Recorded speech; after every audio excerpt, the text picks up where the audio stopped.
Chapter 2. Joel watched his father drive away. He felt betrayed. Trapped. How could he explain to Tony that he had been kidding? They had never had any intention of going with him to the park once the idea of climbing the bluffs had come up. "Can I ride your bike, Joel?" Tony begged. "Can I? Huh?" Joel sighed. Tony was like a kid expecting Christmas, not someone about to risk his life. "Just for the ride out," he said. When they came back, if they came back, he knew he would be glad for the gears on the Schwinn to make their ride easier. Tony's bike was a hand-me-down that had belonged to 3 older brothers before it had come to be his. There were no fenders, no handle grips, and only a few flecks left of the original red paint. It was perfect for wheelies, though, and for going off ramps. Joel's silver 10-speed could be ridden fast, or it could be ridden slowly, but it wasn't good for anything else. Joel reached over to take hold of Tony's bike, supporting his own for Tony at the same time. "Come on," he said. "Let's go." It only took about 10 minutes to reach the edge of town. On their way past the school, Tony stuck out his tongue in the direction of the 6th grade classroom where they had spent the last year.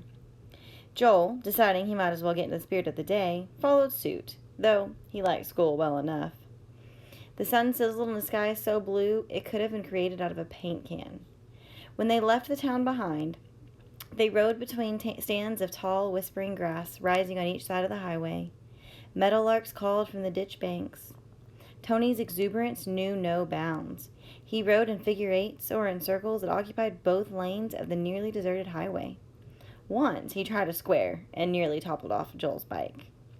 Joel moved ahead, and when he started down the hill into the Vermilion River Valley, he leaned forward and pumped, pushing Tony's old bike until it hummed. This was the first of many valleys they would encounter, and Joel knew going up the other side would be tough. Maybe, he thought with a sudden rush of hope, maybe Tony would get tired before they got all the way to the park. Soon the bike was going faster than he could pump, so he had to let it coast. Still, it gathered speed. He tried once to glance over his shoulder to see how close behind Tony was following. His front wheel wobbled dangerously when he turned his head, though, so he kept his eyes forward, concentrating on keeping the wheel still. His tires buzzed against the smooth blacktop, and the wind swept through his hair, holding it back like from his face as if by strong fingers. It forced his eyelids open and made his eyes feel dry and crackly. By the time Joel got to the bridge, the lowest point between the 2 hills, he would be flying. With the speed he had built up, he figured he could be halfway up the other side before he had to get off to push. Joel reached the bottom of the hill and shot across the bridge, so fast he didn't even get a glimpse of the river below. He knew exactly how it would look, though, muddy red with lazy, oily-looking swirls. As soon as the bike's momentum slowed enough that his legs could keep pace with the spinning wheels, he started pumping, measuring his distance on the upward side, standing when the pumping began to get hard so he could force each pedal down with all his weight. When his legs began to feel rubbery, he climbed off and started pushing. Tony would probably pass him, still riding the Schwinn. "That was some hill, huh?" He tossed the words over his shoulder. Getting no answer, he turned around to see where Tony was. Tony was at the bottom of the hill, in the middle of the bridge, the Schwinn leaning carelessly against the fat iron railing. He was hanging a long way out over the railing, peering down at the river. "Bummer," Joel said, and glancing up and down the highway to check for cars. Even when he was mad at his father, he couldn't help doing things like that. He U-turned, climbed back on, and began coasting again. Next time, he wouldn't get more than a few feet trying to start up from a dead stop at the bottom. He would have to walk the entire hill. But of course, Tony didn't think of things like that. Maybe it was time that they traded bikes back again. "What are you looking at?" he asked as he popped a wheelie and spun next to Tony. "The river," Tony replied, leaning out even farther. "I'm looking at Old Man River." "No, you're not. Old Man River is the Mississippi. That's nothing but the Vermilion down there." Tony didn't answer. Joel knew his correction didn't matter to Tony. If he wanted to call the Vermilion Old Man River, he would.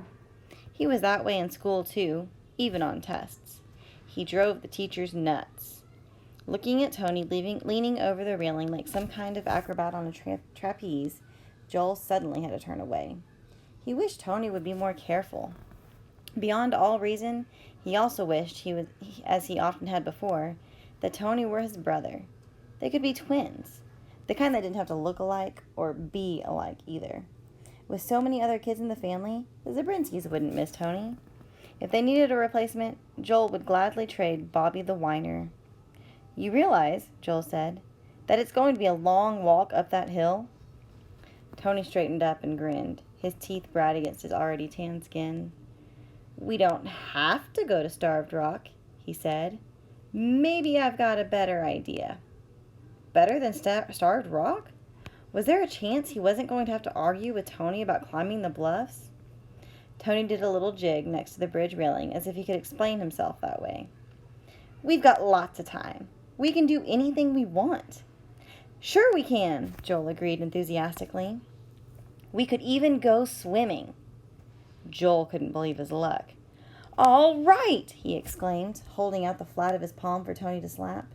Tony ignored the gesture and instead bowed, extending a hand in the direction of the reddish-brown water slithering far beneath the bridge.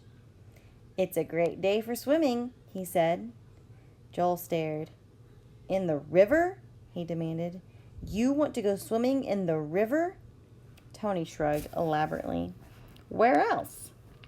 "You might as well go swimming in your toilet." "Who says?" "My dad says. That's who."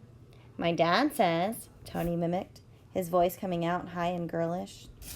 Joel decided to ignore the taunt. He decided also not to remind Tony of the promise he had been required to make to his father before they left.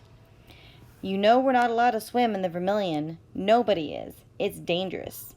Sinkholes and currents, whirlpools sometimes, besides being dirty." "Alligators too, I bet." Tony was suddenly solemn, though his eyes still danced. The red in the water probably comes from all the bloody pieces of swimmers the gators leave lying around. "There's no alligators in the Vermilion. Do you think I'm stupid or something?" Joel could feel his face growing hot, despite the fact that he knew Tony was only teasing. "And the color just comes from clay. Red clay." "That does it," Tony said, crossing his arms and pulling his t-shirt over his head. "If there's no gators and no blood, I'm going swimming for sure." Leaving Joel Schwinn still perched haphazardly against the railing, he went whooping the length of the bridge and crashed through the underbrush along the side of the road. He was swinging his pale blue shirt over his head like a lasso. "Come on, Joel!" he yelled back. "The last one's in's a two-toed sloth."